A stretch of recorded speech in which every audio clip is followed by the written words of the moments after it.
Pemirsa, hoaks menyangkut sebuah berita saat ini sangat mudah tersebar di media sosial dan cepat dipercaya oleh masyarakat tanpa terlebih dahulu ditelusuri kebenarannya. Pelaku hoaks harus diberantas dan dikenakan sanksi yang tegas sehingga ada efek jera bagi yang menyebarkan dan membuatnya. Seperti apa dan seterusnya. Bahwa memang benar ya. Semakin banyaknya penggunaan hoaks sebagai kepentingan pribadi maupun kepentingan tertentu haruslah diwaspadai.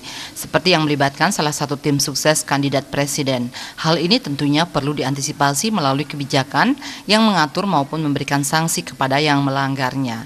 Kepala Staf Kepresidenan RI, Jenderal Purnawirawan Muldoko mengatakan hoaks harus dibasmi karena hal ini dapat memecah belah persatuan bangsa.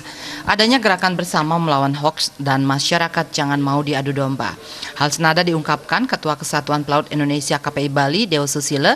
Hoaks memang seharusnya sudah dibasmi karena pengaruh dan dampaknya sangat luar biasa.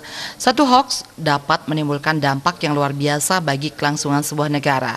Pemerintah diharapkan membuat sebuah aturan yang jelas bagi paslon yang menggunakan hoaks sebagai bagian dari strategi politik bangsa.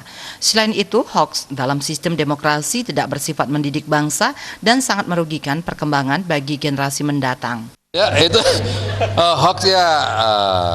Kita basmilah itu hoax itu, karena itu upaya untuk memecah belah bangsa. Jadi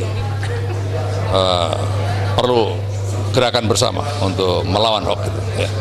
Jangan kita bangsa ini diadu-adu nggak keruan itu. Ya itu hoax ya memang itu harus dibasmi ya, bahwa ternyata hoax itu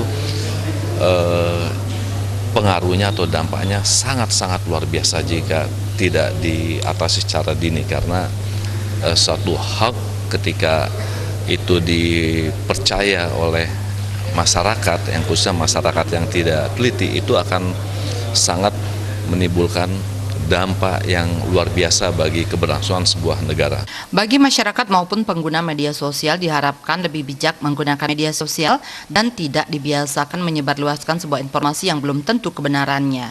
Terima aja Bali TV.